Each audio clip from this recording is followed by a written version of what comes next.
Let me do like a little news update. I'm trying to get out of the wind.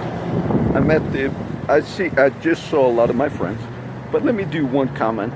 I could have done like a little video with some of my friends, but my friend that was fighting the city now for, I don't know, maybe a year, I've commented on it. It's a friend of mine who has a nice pier and lives not too far from here. And he had one day, the police showed up and said they had a report that somebody threw something off the pier, and it went back and forth, and then they came and like had a warrant to check. It was all code enforcement with the city of Corpus Christi.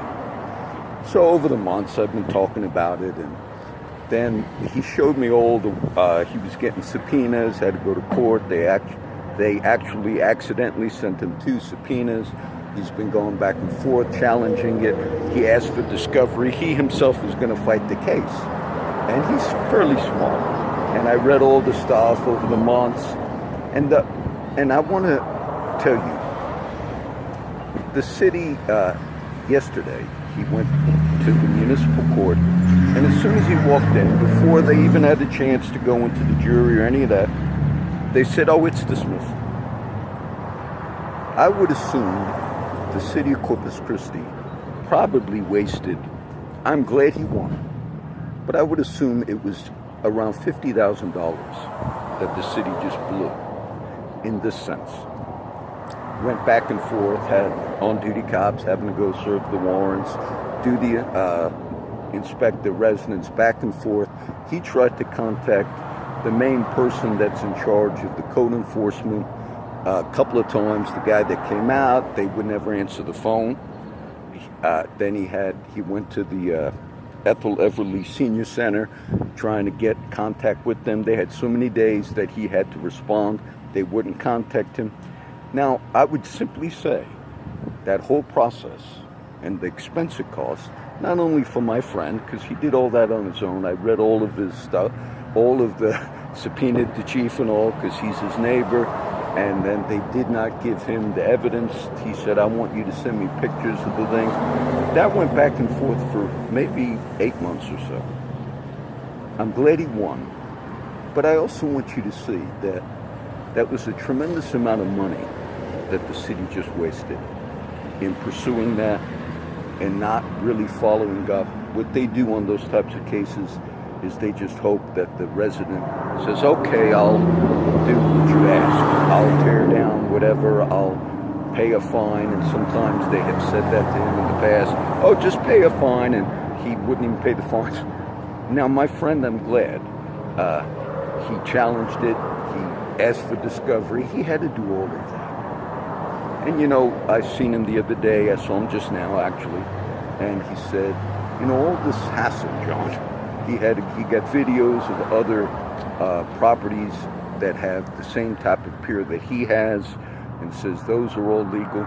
But all the time it took him, all the effort, all the money that the city spent, all of the back and forth, and then the day he walked in, he had a few people that were going to go as witnesses, and he said, John, they didn't need, as soon as he walked, they said, "Oh, we dismiss it. The city doesn't have the evidence." They didn't, because they were supposed to go back, show him the things. He filed for discovery. I'll just mention that as an update. They also actually had a few other things where the cops had to come. Somebody said a woman stole his identity or phone or whatever. So they were up here for a few hours, the PD, just because it was something that another person was going to report. But being I talked about that over the months, every now and then I would mention my friend's situation with code enforcement and back and forth. And the city didn't follow proper guidelines in a lot of it, because they were supposed to get he would have notices that you must contact us at a certain period of time, and he made every effort. He even had one of the ladies who worked at the senior center, so official email, which goes through another channel in order to get contacted. And so if any region or city A lot of people have complained about our code enforcement in the city. And all that time and all that effort and all that money for him to have gone in yesterday to municipal court, and they said, oh, it's dismissed. The city doesn't have the evidence or whatever. You see, that's a problem of management, okay? That's a problem of management. So I'll just do this as a quick update. As you see, I've been posting the Galatians study. I'm going to try and daily go through various studies. I also have a regular normal posts I do, over time. I could do some news because this is just going to be a one-time video. The big story right now was Roseanne Barr. I didn't watch her new show that came out, but I'm familiar that the Roseanne show became very popular because it kind of showed, from what I understood, both sides of the political debate in the country. And I caught like a minute of it once, just listening to it, and then I realized, oh, the show was really doing well. Now, Roseanne Barr, on her Twitter account, tweeted out that something that's indefensible about Valerie Jarrett, black woman, made some bad comments, okay? I guess ABC, whatever NBC, whoever was carrying the Roseanne show, immediately came out and said, we canceled the show. All right, now what you're finding, rightfully, is the other side of the aisle is bringing up all the statements that others have made, okay? The Joy Reid from MSNBC, she seemed to have made many homophobic statements. Now, she works for NBC. And she made some other statements in the past. And the question that those on the right or the conservative side of the aisle are going to say, okay, what about this? Samantha Bee, she used to be with the, Colbert. I used to like Colbert. I watched him when he was doing the Comedy Central and all. I used to watch Jon Stewart, all right? And Samantha Bee has a fairly famous show of her own. And she referred to Donald Trump's daughter as a C-U-N-T. Okay. That's gone too far. You say, but these are comics. Well, that's gone too far. So rightfully, if the media permits referring to Donald Trump's daughter Ivanka as that, and then it works both ways. I would never justify what Roseanne Barr said about Valerie Jarrett, but that's what's going on in the country. And I'll just end it with that because there's a lot of questions that people have about many things that have been happening. I'll do this one too, I got the news thing I'm talking about.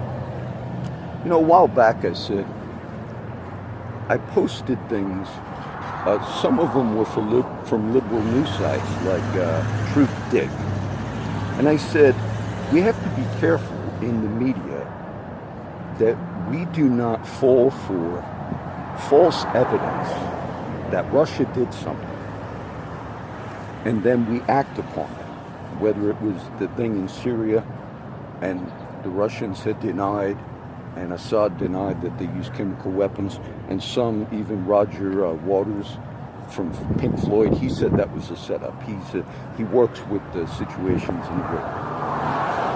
And the other day there was a news thing, and the mainstream media, particularly in Ukraine and Russia, but the mainstream media in our country said the Russians assassinated somebody that they didn't like in Ukraine, a Russian that they didn't like in Ukraine. Now the news reported that is true. And Russia said, once again, this is a setup. You're lying. And then lo and behold, what happened was that man appeared a few days later, and this was the story. Yes, the Ukrainians did lie. The news media did lie and say Russia assassinated this particular man in Ukraine. And they said, but it was all done as some type of a scheme because we heard there was a real hit put out on this man and Russia was going to really kill him. And so we did this as a joke to throw off the hitman. I don't believe any of that. I believe it was another one of those things that the media reports, like Iraq had weapons of mass destruction or whatever, and they report what the official government positions are. And then later, lo and behold, oh, we were wrong. I think that thing about the Russians, quote, assassinating this man in Ukraine was a fake thing. We all know it was fake now. But then when it was going to get exposed, they said, well, this was a trick we did. Obviously, he wasn't assassinated. We did it because we heard Russia. Now, when the media reports, which they did, that Russia did it again, that shows you the manipulation that we see. Okay? So I'll end this one. I'll just call it like a news update. I'll continue to post until we're finished with that Galatian study. I have a new study coming up, and I just wanted to make that note because I'm glad my friend won his case. But after all that money that the city spent multiple times, warrants back and forth, going to court, he was going to have his own jury. He was going to have to poll the jurors, all that. Walks in the municipal court yesterday. Had a few people with him. I didn't go. They said, oh, it's dismissed. The city doesn't have the evidence. That $50,000, and that might be a low ball with all the cops on duty having to go back and forth, all that. You could have fed a lot of homeless people with that. Mismanagement.